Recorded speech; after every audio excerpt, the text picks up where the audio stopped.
직원들이 매입한 신도시 부지가 대부분 농지지만 이들이 직접 농사를 짓지 않아 농지법 위반 지적이 나옵니다. 땅 투기 의혹이 불거진 광명 시흥 주민들은 LH를 믿을 수 없다며 반발하고 한편에서는 신도시 지정이 취소될까 우려하고 있습니다. 윤석열 전 총장이 사퇴 직전에 반문 성향의 여권 거물 정치인과 만난 것으로 취재 결과 확인됐습니다. 유럽 각국이 아스트라제네카 백신의 고령층 접종을 승인하면서 이르면 다음 달부터 우리도 65세 이상 고령층의 백신 접종을 결정할 전망입니다. 유럽은 접종률이 높은 영국인 관광객 모시기에 나섰습니다. 서울의 한 아파트에서 폭발 사고가 나 주민 9명이 다쳤습니다. 김치 냉장고가 창밖으로 튕겨질 정도로 폭발이 컸습니다.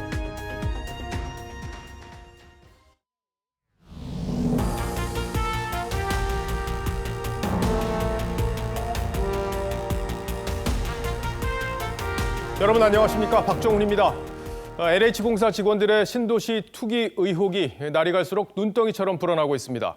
먼저 오늘 새롭게 확인된 내용부터 정리를 해드릴 텐데 신도시 부지에 땅을 매입한 LH 직원들이 농사를 짓겠다면서 조합원으로 등록한 사실이 저희 취재 결과 확인됐습니다.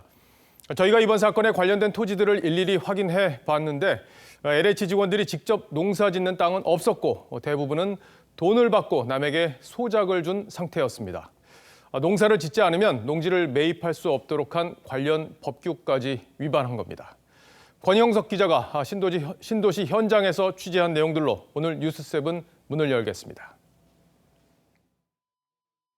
LH 경기지역본부 소속 박모 씨가 가족과 함께 산 밭입니다. 농사를 짓겠다며 2018년 2월 3억 1,500만 원에 사들였지만 실제 밭을 돌본 건 인근 주민들이었습니다. 쌍둥이나 그 밭을 몇 명이 지금 몇 명이 빌려준 거구나. 빌려주거든. LH 전북지역본부 소속 직원인 모모 씨 부부가 2019년 12월 6억 5천만 원에 사들인임에도 사정은 마찬가지. 취재진이 확인해보니 주인 따로, 경작자 따로였습니다. 그러니까 19년도 말경에 샀어요. 그 아줌마만 봤다고 그러던데. 지난 가을에 임대리 돈 받으러 한 번 왔었어. 그 당신 전화번호는 안 가르쳐주고 연락처만. 시흥시 과림동 일대 땅을 사들인 LH 직원 9명도 북시흥 농협 돈을 빌리면서 줄줄이 농협 종합원이 됐습니다. 이들 9명은 영농계획서까지 내고 총 40억 7천만 원을 빌렸지만 대부분 논밭에 묘목만 심은 채 사실상 방치했습니다. 한 시민단체는 이들이 농부가 아니면서 농지를 소유했다며 농지법 위반 혐의로 고발했습니다. 명백히 불법이고 농지법에서 제한하고 있는 소유 방법입니다. 6개월 이내에 농지를 처분하도록 명령할 수 있고 TV조선은 LH 직원들의 입장을 물었지만 답변을 들을 수 없었습니다. TV조선 권영석입니다. 이번 사건으로 집 없는 서민과 중산층 분들도 많이 화가 나셨겠지만 신도시로 지정된 지역의 주민들은 더 큰 박탈감에 분노하고 있습니다. 정부가 공급 대책으로 추진하는 공공개발이 이렇게 허술하게 진행되고 있다는 점, 그리고 자신들의 재산권이 공공기관 직원들에게 유린당했다는 데 더 허탈해하고 있습니다. 일각에서는 신도시 사업 자체를 취소해야 한다, 이런 목소리까지 나오고 있습니다. 한지은 기자가 현장에서 그 목소리를 들어봤습니다. LH 직원들의 3기 신도시 땅을 지켜본 경기도 시흥시 주민들은 상대적 박탈감을 토로했습니다. 10년 전부터 편의점 하면서 이번에 다시 또 오픈해서 하는데 지금 임대도 안 나가고 있어요. 이게 뭐 재개발한다고 계속 하니까 임대도 안 나가고, 그런데 이제 공무원분들은 투기를 해서 자기들 배불리게 그러고 있으니까 오히려 더 화나죠. LH 직원들이 투자 가치가 떨어져 현지에선 외면했던 맹지만 공략했다며 혀를 내두르기도 했습니다. 다 본인들이지. 저 LH 사람들하고 투기한 거 봐요. 그 땅은 맹지라 사람이 길이 없는 땅이에요. 그 정보를 물으면 그 땅을 108만 원 주고 살 수가 없는 땅이라고. 우리 같은 사람은 진짜 하고 싶어도 못하잖아. 운동하지 않는 거야. 지역 농협으로부터 대출까지 받아 사들인 땅으로 얻을 시세 차익은 전부 몰수해야 한다는 주장까지 나왔습니다. LH공사 책임져야 되고요. 그 실행을 한 그 모든 그 직원들은 재산 몰수해야 됩니다. 저희는 분노를 참을 수가 없습니다. 일부 현지 주민들 사이에선 아예 신도시 계획을 접으라는 목소리도 나왔습니다. 시흥 광명 신도시 시민대책위원회는 LH 직원들의 사전 투기 의혹에 대해 주민들의 의견을 취합해 대응 방향을 결정할 방침입니다. TV조선 한지은입니다. 이 정부와 여당은 LH 직원들의 투기 의혹에 철저한 조사를 다짐하고 있지만 그 진정성을 두고 논란은 가라앉지 않고 있습니다. 여느 때 같으면 국회 차원의 국정조사 그리고 상임위 차원의 현안 질의가 있었겠지만 이번에는 민주당의 거부로 모두 무산됐습니다. 이런 움직임 한 달 앞으로 다가온 재보선과 무관치 않을 텐데 박경준 기자가 그 속사정을 취재했습니다. 4월 7일 보궐선거에서 LH 직원들의 투기 의혹은 여당의 최대 악재로 부상하고 있습니다. 이낙연 대표는 LH 직원 감싸기 논란을 낳았던 변창흠 국토부 장관을 어제 국회로 불러 질책했고 국토교통부와 LH공사의 자세에 대해서 제가 심할 정도로 매섭게 얘기를 했습니다. 당도 철저한 조사와 재발 방지책 마련을 약속했습니다. 더불어민주당은 국민의 눈높이에서 가장 단호하고 가장 엄중하게 조치. 하지만 야당은 민주당이 국토위 현안 질의와 국정조사를 거부하고 있다며 그 진정성에 의문을 제기했습니다. 진선미 위원장님과 여당 간사님께 제가 전화를 드렸고 회의를 개최하자라고 했는데 지금 이 순간에도 지금 진선미 위원장께서 나오시지 않고 지금 전화도 지금 받지 않고 민주당은 다음 주에 나올 정부 조사 결과를 지켜보는 게 우선이란 입장입니다. 무턱대고 지금 국정조사 하자라고 하는 것은 뭐 그렇게 도움이 되는 해결책은 아니라고 지금 현재의 상황에서는 그렇게 생각합니다. 당내에는 변창흠 장관이 국회 답변 과정에서 또 다른 논란을 일으킬 경우 더 큰 악재가 될 수 있다는 우려가 있습니다. 야당은 검찰과 감사원을 배제한 이번 조사를 두고 눈에 뻔히 보이는 얕은 수로 국민을 속이려 한다며 국회 차원의 조치와 검찰 수사를 촉구했습니다. 상임위 개최를 통한 국회 차원의 진상조사와 동시에 검찰은 즉각 수사에 돌입해야 합니다. TV조선 박경준입니다. 보신 대로 이번 사건은 정부가 합동조사단을 꾸려 조사하고 있습니다. 검찰 차원의 수사 그리고 감사원의 감사가 아니라 이해 당사자가 될 수도 있는 정부 부처가 조사를 하면서 논란이 되고 있죠. 그런데 과거 신도시 개발 때 불거졌던 투기 사건에서는 검찰이 대대적인 수사로 진상을 규명한 바 있습니다. 부동산 투기는 대상이 방대하고 수법도 교묘해서 검찰의 수사권을 통해야 실체에 접근할 수 있기 때문인데 오늘의 포커스는 검찰이 빠진 LH 투기 의혹 조사에 맞췄습니다. 어차피 땅값은 힘 있는 놈들 펜대에서 나오는 거니까 우린 그걸 이용하면 돼. 이번 LH 직원 땅 투기 의혹을 제보받은 민변은 이 영화를 떠올렸다고 하죠. 50년 전 강남 개발을 둘러싼 땅 투기 광풍을 그린 영화입니다. 사실 공직자들의 투기, 어제 오늘의 일은 아닙니다. 1989년 노태우 정부는 분당, 일산 등의 일기 신도시 건설 계획을 발표합니다. 주택에 대한 투기를 근원적으로 뿌리 뽑기 위해 대단히 택지 개발 조치를 취했다고 말했습니다. 하지만 부동산 가격은 치솟고 한 해가 지난 1990년 2월 검찰은 합동수사본부를 꾸려 대대적인 수사에 나섰습니다. 국세청과 경찰청의 전신인 치안본부까지 사정기관이 총동원됐습니다.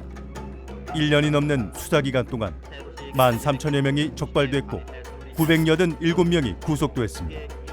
당시 신도시 아파트 부정 당첨자 가운데 현직 공무원 10명이 포함된 사실도 드러났습니다. 2003년 2기 신도시 발표 때에도 부동산 투기 바람은 재현됐습니다. 2005년 투기 사범과 전쟁을 선포한 노무현 정부. 역시 대검에 합수부를 설치했습니다. 공무원 27명이 부동산 투기에 나선 것으로 밝혀졌습니다. 그런데 이번 LH 땅 투기 의혹 사건엔 검찰 대신 행정부가 나섰습니다. 국무총리실 국무 1차장을 단장으로 관계기관 합동조사단을 구성하여 본격적인 조사에 착수하였습니다. 파장이 커지자 정부 합동조사단은 3기 신도시 등 8곳을 전수조사하기로 했습니다. 조사 대상은 LH의 국토부, 지자체기관 공무원, 여기에 문재인 대통령의 발본색원 지시로 청와대 직원까지 포함됐습니다.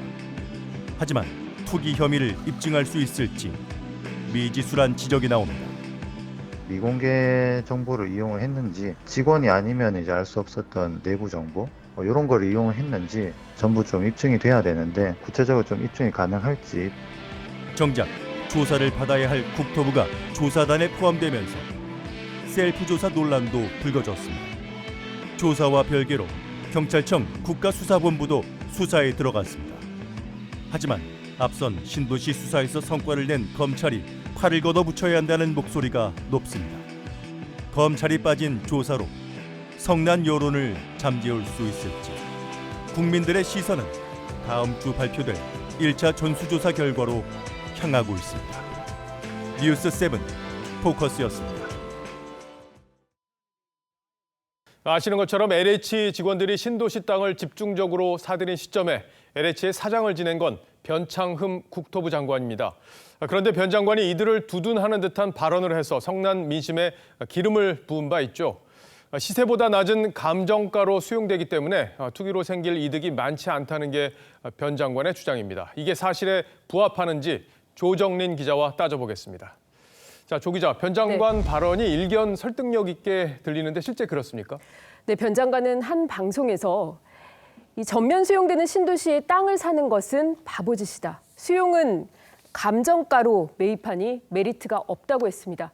감정가라는 게 감정평가사들이 매기는 가격인데 보통 시가보다는 낮을 수 있습니다. 그러니까 변 장관의 말은 공공이 땅을 시세보다 낮게 수용해서 신도시를 짓기 때문에 미리 땅을 사봐야 큰 돈을 벌 수 없다는 의미로 볼 수 있습니다. 자, 이 말로만 본다면은 변 장관 말에 설득력이 있어 보입니다. 네, 신도시 지정 계획이 철저히 비밀로 유지되고 이 땅 주인과 LH 간 보상금에 이견이 없다면 변 장관 말대로일 겁니다. 그런데 현실적으로는 LH 직원들이 2018년부터 3년간 땅을 집중적으로 사들였고 그새 땅값이 올랐기 때문에 어느 정도 시세 차익을 거둘 수 있게 됐다는 지적도 있습니다. 예. 자, 그렇다면 감정가라는 게 어떤 방식으로 정해지는지 그것도 한번 알아봐야겠네요. 예. 현행법상 신도시 개발 땐 시행사 LH, 시도지사, 토지주들이 추천한 감정평가사 3명의 평균 감정가에 맞춰 보상을 합니다. 그런데 LH 직원이 토지주이고 LH가 추천한 감정평가사도 이들에게 우호적일 수 있겠죠. 게다가 토지 보상금을 놓고 LH와 이 땅 주인 간 갈등이 불거질 경우 감정 가격보다 1.3배에서 1.5배까지 보상 금액이 더 나가는 경우도 적지 않다고 말합니다. 그럼 시세보다 낮게 보상한다면 그 사람들이 가만히 있겠어요? 토지 보상금은 당연히 매입 당시보다 상당히 지가가 올라서 이미 이익을 향유했다고 봐야 되고요. 또 전문가들은 대토 보상 메리트도 있다고 했습니다. 대토 보상 메리트요? 그건 뭡니까?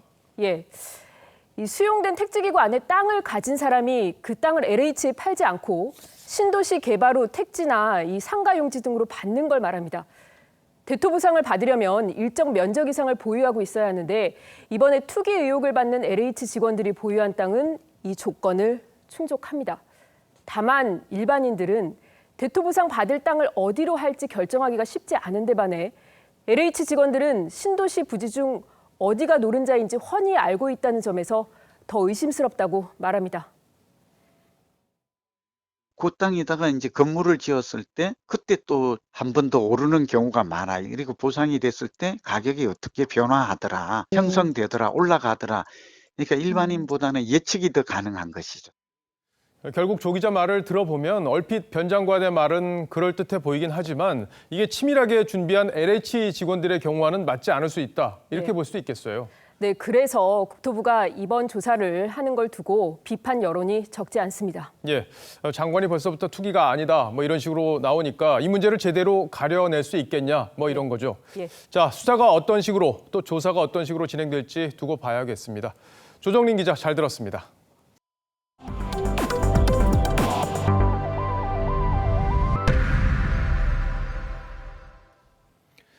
이 어제 사표가 수리된 윤석열 전 검찰총장이 앞으로 누구와 힘을 모을 것인지 그리고 어떤 길을 걷게 될지 정치권은 물론 일반 국민들도 큰 관심이죠. 특히 정치권과는 별다른 인연이 없는 것으로 알려지면서 누가 그에게 정치적 조언을 할지도 중요한 변수가 될 겁니다. 그런데 윤 전 총장이 그제 사퇴하기 며칠 전에 반문 성향을 가진 여권의 거물 정치인과 만난 것으로 저희 취재 결과 파악됐습니다. 정치적으로는 여권과 대척점에 설 것으로 예상되는 상황이지만 야권보다는 진보 진영의 반문 인사들과 먼저 연대하는 게 아니냐는 추론이 가능한 일이어서 이 만남의 의미는 예사롭지 않아 보입니다. 박지호 기자가 단독으로 취재했습니다. 윤석열 전 검찰총장이 지난 주말 여권의 거물급 인사를 만난 것으로 알려졌습니다. 검찰총장직에서 사퇴하기 바로 직전입니다. 어떤 위치에 있든지 자유민주주의와 국민을 보호하는 데 온 힘을 다하겠습니다. 이 여권 거물급 정치인은 민주당의 정통 주류로 당 대표까지 지냈지만 친문 세력에 밀려 당을 떠났던 인물입니다. 두 사람은 문 대통령과 추미애 전 장관이 검찰에 대해 그동안 보여준 태도에 대해 의견을 나눈 걸로 알려졌습니다. 이거 국민을 지켜야 된다 이 말이에요. 그리고 어떠한 외압이 들어오든지 더 생각할 필요 없어요. 철저하게 해야 돼. 여권과 청와대도 두 사람의 접촉에 대해 파악해온 것으로 전해집니다. 윤 전 총장이 여권의 반문 정치인을 만났다는 점에서 정치를 하더라도 국민의힘에 입당하기보다는 독자 세력화를 꾀할 것이란 관측도 나옵니다. 특히 진중권, 서민 교수 등 이른바 조국 흑서 저자들도 윤 총장을 측면 지원할 계획인 것으로 전해졌습니다. TV조선 박조입니다. 윤석열 전 총장의 거취는 야권에서 더 주목받고 있습니다. 그중에서도 러브콜을 보내는 쪽은 야당의 충청권 의원들입니다. 윤 전 총장의 부친이 충남 출신이라는 걸 강조하면서 이른바 충청 대망론에 불을 지피려는 구상으로 읽힙니다. 이어서 권은영 기자입니다. 국민의힘 충청권 의원들의 구애는 직접적입니다. 충청권을 기반으로 해서 충청의 정서를 대변하는 분위기와 연계해서 잘 되도록 적극적으로 지원할 의사가 있다. 윤 전 총장은 서울 출신이지만 부친 윤기중 전 교수는 충남 공주 출신입니다. 이 때문에 공주가 지역구인 정진석 의원은 윤 전 총장을 고향 친구라고 부르며 나와 국민의힘은 문 정권의 폭정을 심판하겠다는 윤석열에게 주저없이 힘을 보태려 한다고 했습니다. 역대 대선에서 캐스팅보트 역할에 그쳤던 충청권이 윤 전 총장을 충청권 인사로 규정하면서 충청 대망론에 불을 지피고 있는 겁니다. 국민의당 안철수 대표와 금태섭 전 의원 등도 윤 전 총장과 힘을 합치자는 데 적극적입니다.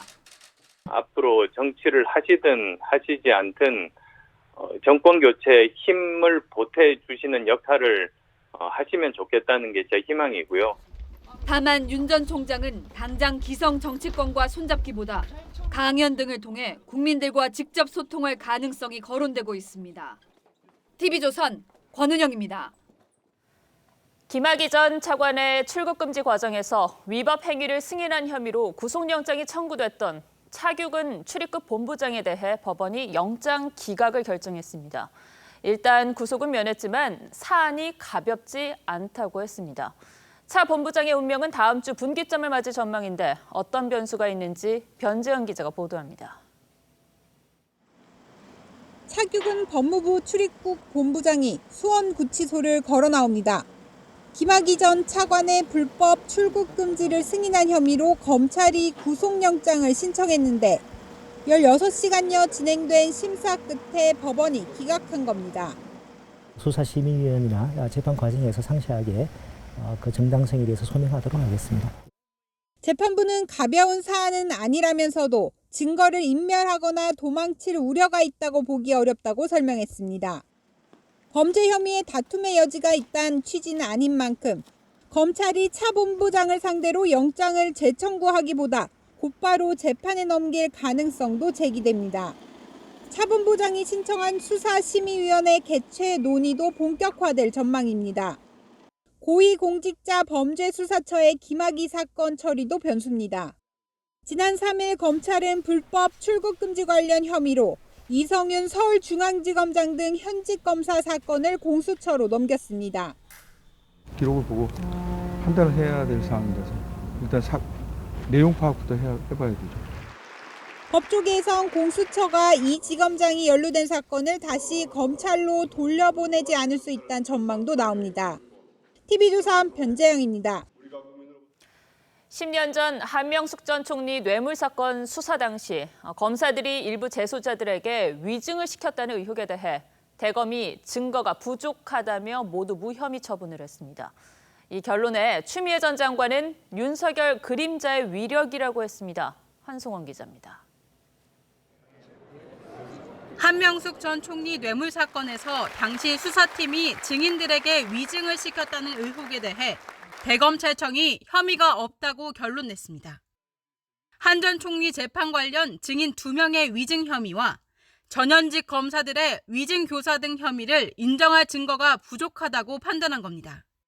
대검은 감찰에 참여하지 않은 검찰 연구관들도 불러 의견을 수렴했고 합리적인 의사결정을 거쳐 결론을 냈다고 강조했습니다. 지난해부터 이 사건을 검토해온 대검 감찰부 과장들도 모두 혐의를 인정할 수 없다며 퇴임 전 윤 전 총장에게 보고했었습니다.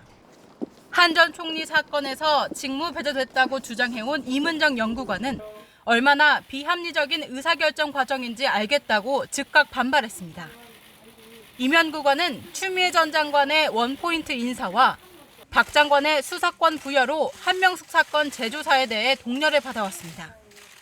검사로서의 기본적인 양식, 보편성, 그리고 균형 감각을 잃고 있지 않다고.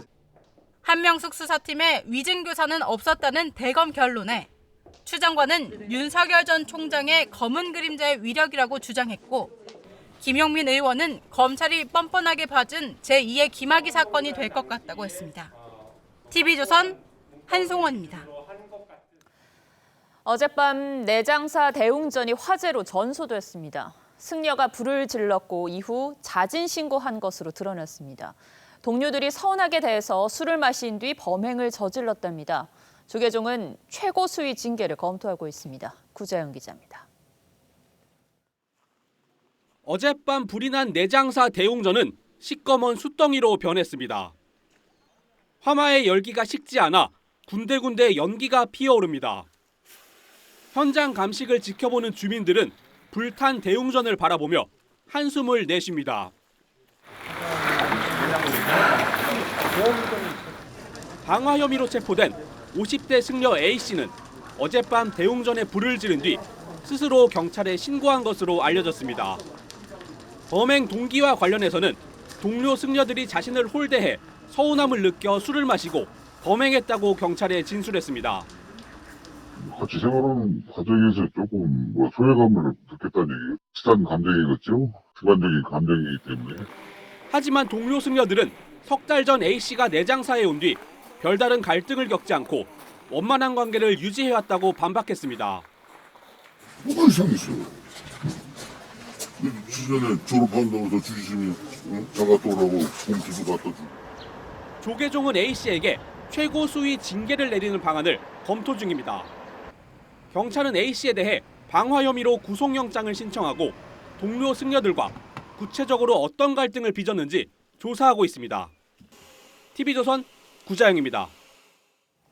네, 광화문 광장은 10개 차도에 둘러싸여 있었죠. 서울시가 보행자 중심 거리로 바꾸겠다면서 세종문화회관 앞 차도도 이제 광장으로 만들기로 했습니다. 그리고 오늘부터 이 공사를 위해 서쪽 도로가 폐쇄됐는데요. 갑자기 바뀐 도로에 운전자들은 방향을 바꿀 길을 찾느라 진땀을 빼고 일부 정체도 빚어졌습니다. 차량 이동이 많은 평일이 걱정입니다. 이재준 기자입니다. 서울 경복궁 광화문 앞입니다. 편도 6차선 도로 가장자리에 우회전을 하려는 차량들이 길게 늘어섰습니다. 광화문 광장 공사를 위해 서쪽 도로를 가로막으면서 우회전 대기줄이 생겨나는 겁니다. 예, 못 들어가요. 막았습니다. 공사가 시작되면서 10개 차선이던 세종대로는 동쪽 도로만 이용할 수 있게 돼 7개 차선으로 줄었습니다. 서울시는 오는 10월 완공을 목표로 세종문화회관 앞쪽으로 광장을 넓히고 차들은 반대쪽으로 오가도록 만들 예정입니다. 있던 도로가 막힌다는 걸 미처 몰랐던 운전자들은 당황해했습니다. 막히는 거 알고 오신 거예요, 여기? 몰랐어요. 이리 가려고 그랬는데 그냥 또 돌아가야겠구만 또. 차량이 적은 주말이었지만 일부 진입 구간에선 정체를 빚기도 했습니다. 좀 밀리는데 이거 갖고 모자라요. 광화문 광장으로 바로 연결되던 지하철역 일부 출구도 폐쇄됐습니다. 다 막아놔가지고 상당히 돌아와야 돼서 불편하더라고요. 안에서 봉사하지는 않는 것 같은데 굳이 막아둘 필요가 있는가. 서울시는 광화문 일대를 지나는 지하철 1, 2, 3, 5호선을 당분간 늘리는 등 시민 불편을 최소화하겠다고 했습니다. TV조선 이재중입니다. 오늘 아침 서울 성북구의 한 아파트에서 폭발과 함께 불이 났습니다. 집안에 있던 김치 냉장고가 창밖으로 튕겨질 만큼 폭발력이 컸는데 주민 9명이 다쳐 병원으로 옮겨졌습니다. 이상배 기자입니다. 아파트 6층 창문에서 불길과 함께 검은 연기가 뿜어져 나옵니다. 주민들이 대피한 지상주차장엔 냉장고와 에어컨 실외기 파편이 널려 있습니다. 오늘 오전 7시 40분쯤 서울시 성북구 아파트 6층 한 세대에서 폭발과 함께 불이 났습니다. 아파트 발코니에 설치돼 있는 보일러 쪽에서 폭발이 일어난 것으로 추정됐습니다. 폭탄 터진 것처럼 뿡 하고 났어요. 그러니까 저도 잠결에 들어서 놀래가 그냥 깬 거거든요. 문하고 창문이 깨질 정도니까 아마 울림이 조금 있었어. 갑자기 막 전쟁하듯이 막 소리가 칵 나면서 진동이 많이 엄청 컸어요. 너무 놀래가 다리 돌돌 떨리면서. 소방당국은 장비 39대와 인력 140여 명을 현장에 긴급 투입했습니다. 불길은 10여 분 만에 잡혔지만 화재가 발생한 집에 살던 73살 남성이 2도 화상을 입고 병원으로 옮겨졌습니다. 대피 과정에서 엘리베이터에 갇혔던 주민 6명이 소방관에 의해 구조됐고 연기를 흡입한 주민 9명도 병원 치료를 받고 있습니다. 저기 2도 화상과 기도 화상이 있어서 지금 의정부 성모병원으로 이송돼서 치료 중에 있고요. 성북구청은 지은 지 15년 된 아파트지만 폭발로 인한 보수와 안전점검을 위해 이재민 45명에게 임시 거처를 제공하기로 했습니다. TV조선 이상배입니다. 이르면 다음 달부터 국내에서도 65세 이상 고령층의 코로나19 백신 접종을 허용할 것으로 보입니다. 이 고령층 접종을 앞두고 정부는 모레 백신과 이상 반응의 연관성을 조사한 결과를 발표합니다. 황병준 기자입니다. 8일째인 어제까지 코로나19 백신 접종자는 29만 6천 명을 넘었습니다. 접종률은 요양시설이 49%, 요양병원은 81%로 요양병원 접종은 곧 끝납니다. 하지만 대다수를 차지하는 65살 이상 고령층 환자 접종이 남아 있습니다. 2분기에는 접종이 이루어질 것으로 생각하고 아직 백신의 종류에 대해서는 결정되지 않았습니다. 화이자 백신은 이달 말부터 50만 명분이 들어옵니다. 아스트라제네카 백신은 이번 달 35만 명분을 시작으로 5월까지 105만 명분이 도입됩니다. 두 백신 모두 질병관리청 예방접종전문위원회가 결정하면 고령층 접종이 가능합니다. 아스트라제네카 백신의 경우 최근 효능이 입증되면서 유럽 각국들이 잇따라 유보했던 고령층 접종을 결정했습니다. 우리나라도 조만간 같은 결정을 내릴 것으로 보입니다. 고령층 접종이 시작되면 이상 반응 신고는 더욱 늘어날 수 있어 대비가 필요합니다. 접종 후에 이상 반응이 나타날 때는 경증의 발열이나 이런 이상 반응으로 분류를 하시면 안 되고 중증 반응에 준해서 치료하고 조처가 들어가야 됩니다. 어제까지 접수된 이상 반응 신고는 사망 7건을 포함해 2,883건입니다. 방역 당국은 모레 사망 등 이상 반응과 접종과의 연관성을 조사한 결과를 발표합니다. TV조선 황병준입니다. 최근 2주째 300에서 400명대의 코로나 환자가 발생하고 있습니다. 2주 노동자 집단 감염이 확산되고 있고 또 봄철 이동량도 늘어나고 있어서 방역 당국은 살얼음판 상황이라고 우려합니다. 조덕형 기자입니다. 충북 금산군의 이 유리 제조업체에서는 어제 2주 노동자 2명이 확진됐습니다. 방역 당국이 직원 126명을 전수 검사한 결과 오늘 확진자는 외국인 근로자 14명과 내국인 1명 등 15명이 더 나왔습니다. 이주 노동자들은 기숙사 생활을 해왔습니다. 4,147명의 외국인 근로자에 대한 선제 검사를 3월 14일까지 실시할. 경기 동두천시 전수검사에서는 18명의 외국인 감염이 추가 확인됐습니다. 남양주에서 시작된 외국인 노동자 집단 감염이 양주, 동두천, 연천 등으로 확산되는 모양새입니다. 외국인 노동자들을 고용하고 계시는 사업주들께서는 그들이 진단검사를 받을 수 있도록 적극 공고해 주실 것을 당부드립니다. 정부는 이주 노동자들이 안심하고 검사받을 수 있도록 불법 체류를 관계기관에 통보하지 않는다는 점을 적극 홍보하기로 했습니다. 신규 환자는 하루 만에 400명대로 올라섰습니다. 방역당국은 300에서 400명대에서 정체된 환자 발생이 봄철 이동량 증가로 다시 늘어날 수 있는 살얼음판 상황이라며 나들이 객과 다중이용시설의 방역수칙을 지켜달라고 당부했습니다. TV조선 조혁현입니다. 코로나 백신 접종을 가장 먼저 시작한 영국은 이제 접종률이 40%를 넘는다고 밝혔습니다. 그러자 올 여름 해외여행을 하려고 항공권을 예약하는 등 들뜬 분위기입니다. 영국 손님을 받는다는 관광지도 늘고 있는데요. 백신 여권에 대한 논의도 구체화되는 분위기입니다. 유혜린 기자입니다.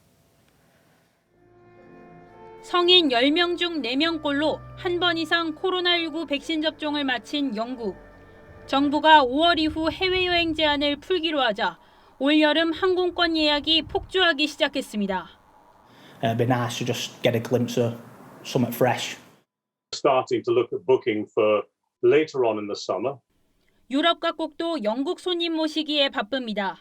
사이프러스 정부는 영국인 관광객의 자가격리와 코로나 검사를 5월부터 면제합니다. 단 아스트라제네카나 화이자 백신 접종을 완료한 경우여야 합니다. 그리스와 포르투갈 정부도 백신을 맞은 영국인들에게 문을 열겠다고 했습니다. 전 국민 백신 접종률이 영국보다 높은 이스라엘 관광객의 경우 당장 다음 달부터도 사이프러스 여행이 가능합니다. Will allow us to resume the flow of visitors between Cyprus and Israel. EU 차원에선 백신 여권에 대한 논의가 시작됐고 Se ha alcanzado un acuerdo, por fin, a nivel técnico, a nivel europeo, sobre los datos mínimos comunes que debe contener el certificado para su uso médico. 아시아에선 중국과 태국이 백신 여권에 긍정적입니다. 하지만 일각에선 백신을 접종하지 못한 국가에 대한 차별이란 비판도 나옵니다. TV조선 유혜림입니다. 네, 이번엔 정치권 소식입니다. 민주당의 부산시장 후보로 김영춘 후보가 선출됐습니다.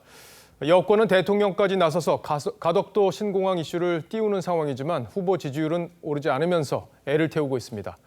서울에선 여야 후보들이 현장에서 시민들을 만났습니다. 임유진 기자가 보도합니다.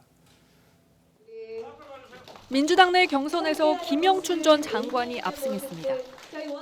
민주당은 이번 선거에 후보를 낸 것만으로도 가덕도 신공항 특별법을 국회에서 통과시켰습니다. 문재인 정부와 더불어 민주당이 해낸 것입니다. 하지만 국민의힘 박형준 후보와의 대결은 쉽지 않은 상황입니다. 문재인 대통령이 직접 현장을 찾았고 다음 날 민주당이 발의한 가덕도 신공항 특별법이 통과됐지만 민주당의 부산 지지율은 여전히 야당에 크게 뒤집니다. 여기에다 윤석열 사태와 LH 투기라는 돌발 악재까지 터지면서 고심이 커지고 있습니다. 서울시장 후보들은 일제히 민생 현장을 누볐습니다. 민주당 박영선 후보는 정릉동 아파트 화재 현장을 찾았습니다. 어르신들을 위해서는 그거 해드려야 되겠네요. 저희가 취약계층 단일화를 위한 실무 협상에서 기싸움을 벌이고 있는 오세훈, 안철수 후보도 각각 구로 차량 기지와 필라테스 체육관을 방문했습니다.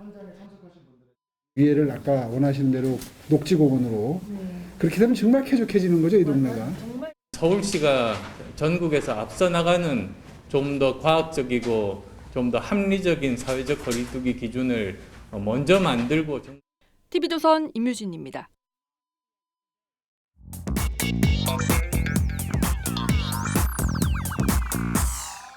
뉴스야 시작합니다. 정치부 홍현주 기자 나와 있습니다.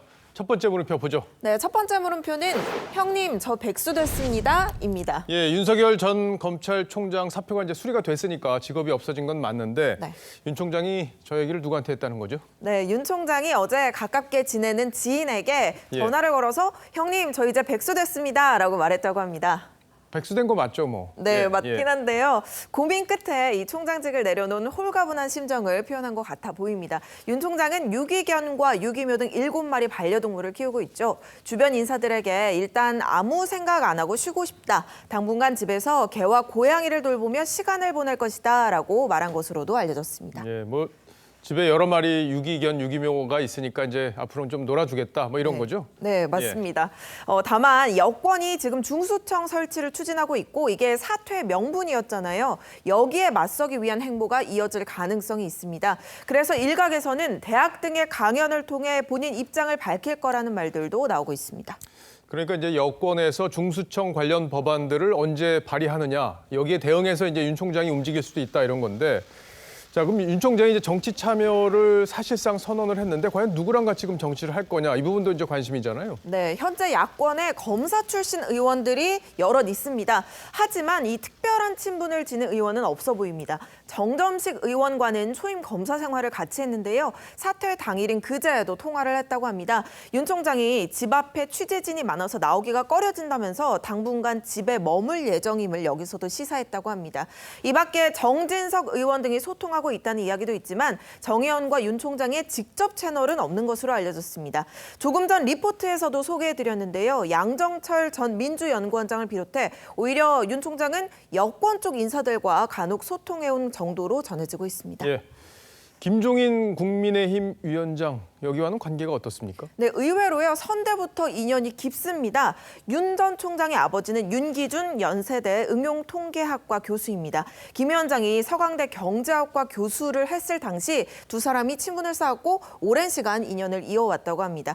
또 김 위원장 사위가 윤 전 총장의 측근이죠. 한동훈 검사장과 연수원 27기 동기로 절친한 사이라고 합니다. 예, 뭐 윤 전 총장이 이제 김종인 위원장의 힘이 필요할 수도 있는 상황, 그런 상황이 올 수도 있잖아요. 예. 자, 김 위원장이 이거에 대해서도 어떤 여러 가지 구상을 갖고 있을 것 같은데 취재를 좀 해봤습니까? 네, 오늘 김 위원장과 통화를 해봤습니다. 아직 윤 전 총장 측으로부터 연락이 온 건 없다고 했습니다. 하지만 본인 생각이 정리되고 찾아오면 만나볼 수 있다고 말했습니다. 하지만 윤 전 총장이 누구와 손을 잡을지 4.7 재보궐선거 결과도 영향이 있을 수 있습니다. 윤 전 총장은 재보선 이후에 대권 행보를 본격화할 것으로 보이는데 이 현 율사 출신 의원 한 명이 서울지장 선거에서 야당 후보가 승리하면 윤 전 총장이 국민의힘과 뜻을 같이 하겠지만 패할 경우 국민의힘이 여전히 민심을 반영하지 못한다고 보고 제3의 대안 세력을 만들지 않겠느냐라고 말하기도 했습니다. 예. 뭐 앞으로 윤 총장 관련 행보 작은 것들도 주목을 받을 것 같아요. 첫 번째 물음표 정리해보죠. 네, 첫 번째 물음표 형님 저 백수 됐습니다의 느낌표는 죄취업 비결은 검수완달로 하겠습니다. 검수완달이요? 네, 처음 보는 단어네요. 검수완달은 검찰 수사와는 완전 달라야의 줄임말입니다. 예. 검수완박에 빗대서 만들어봤는데 정치도 이 전문성이 필요한 분야라고 하죠. 윤 전 총장이 중도 사퇴했던 반기문 전 총장과 전철을 밟지 않고 이 정치인으로서 죄취업을 하기 위해서는 기존의 검사로서 보여줬던 모습을 넘어서 지도자로서의 능력을 입증해야 할 것이라는 이야기가 나오고 있습니다. 예, 맞는 얘기입니다. 자, 두 번째 물음표로 가보죠. 네, 두 번째 물음표는 오세훈은 어떻게 판을 뒤집었나입니다. 예, 넘기는 사람, 넘어지는 사람 표정들이 참 재미있는데 네. 자, 역전승을 한 배경 사실 그게 좀 궁금하긴 해요. 취재를 좀 해봤어요? 네, 취재를 해봤습니다. 예비 경선 1등도 사실 나 전 의원이었고요. 그간 여론조사도 우세했는데 정작 결과를 살펴보니 큰 격차로 오 전 시장이 승리를 했습니다. 여성 가산점을 제외하면 두 후보 간 격차가 8.64%포인트였습니다. 응답 대상 2,000표 가운데 오 후보가 160표 가까이 더 득표했는데요. 본인도 예상하지 못했던 것 같습니다. 오 전 시장은 결과 발표장에 들어가면서 낙선 인사를 마음속으로 준비했었다고 합니다. 오 전 시장이 생각하는 이 깜짝 승리의 비결은 뭔지 들어보겠습니다. 1년 정도밖에 일을 할 시간이 없는 보궐선거고요. 바로 현장에 투입돼서 불을 끌 수 있는 소방수 내지는 응급실의 응급처치 의사와 같이 능숙하게 처음부터 일할 수 있는 사람, 아마 그런 기준으로.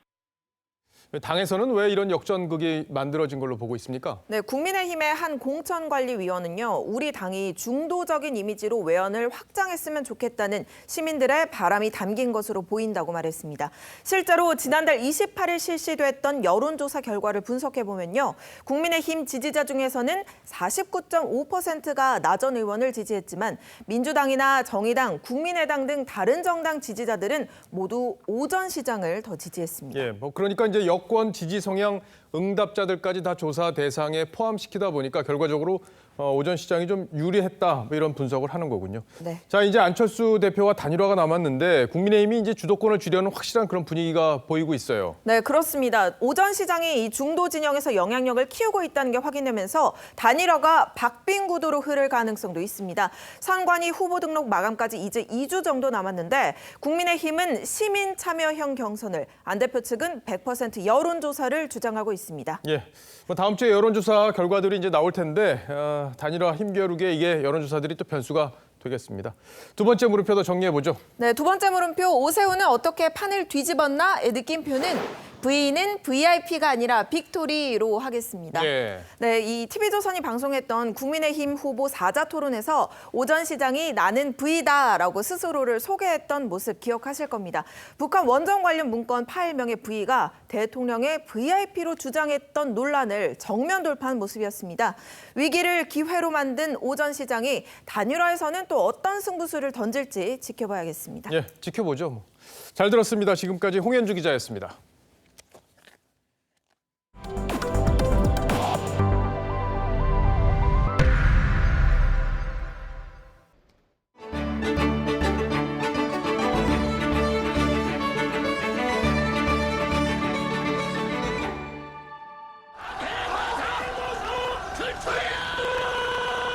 너희 아존놈들 농간으로 피폐함이 크게 달하였도다.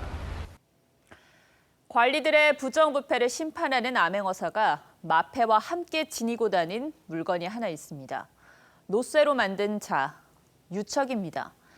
세금, 당시에는 곡식을 징수할 때 탐관오리들이 돛박의 크기를 제 마음대로 늘려서 더 착취하곤 했는데 암행어사가 이 유척으로 정량이 맞는지 재보면서 부정을 찾아냈다고 합니다.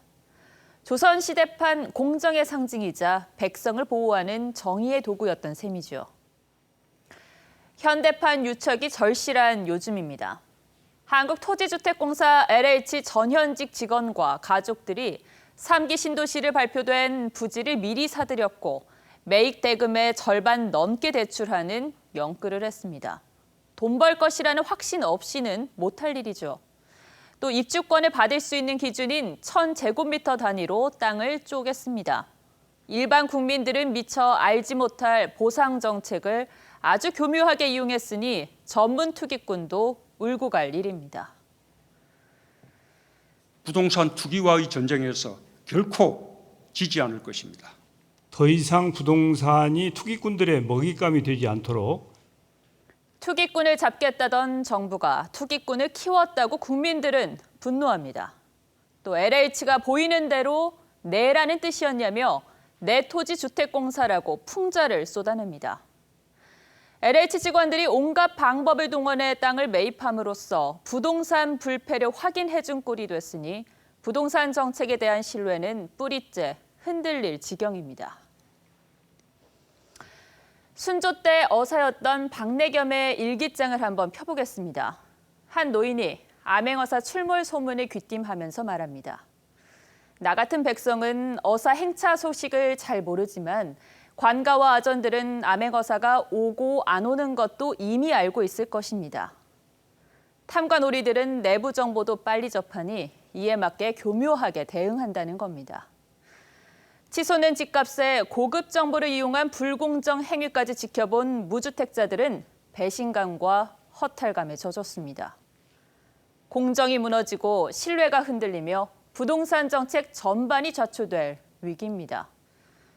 진짜 투기꾼을 가늠할 현대판 유척을 과감히 들어야 할 이유입니다. 오늘 앵커가 고른 한마디는 누가 진짜 투기꾼인가요? 였습니다.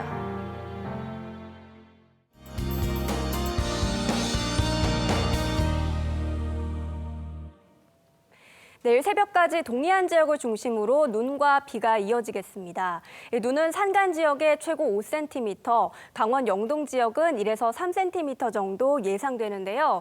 저번보다는 적은 양이지만 무게가 무거운 습설이기 때문에 추가 피해가 없도록 조심하셔야겠습니다. 내일은 큰 일교차를 염두에 두고 옷차림 하셔야겠습니다. 서울은 0도에서 11도, 대전은 2도에서 12도까지 오르면서 아침과 낮의 기온이 10도 정도나 차이가 나겠습니다. 영남 해안 지역은 내일까지 바람이 강하게 불겠고 동해안에서는 너울성 파도가 밀려오겠습니다. 해안가에서는 안전사고에 유의하셔야겠습니다. 다음 주 중반까지는 눈비 소식 없이 일교차 큰 날씨가 이어지겠습니다. 날씨였습니다. 3월 6일 뉴스7 여기서 마치겠습니다. 시청해 주셔서 고맙습니다.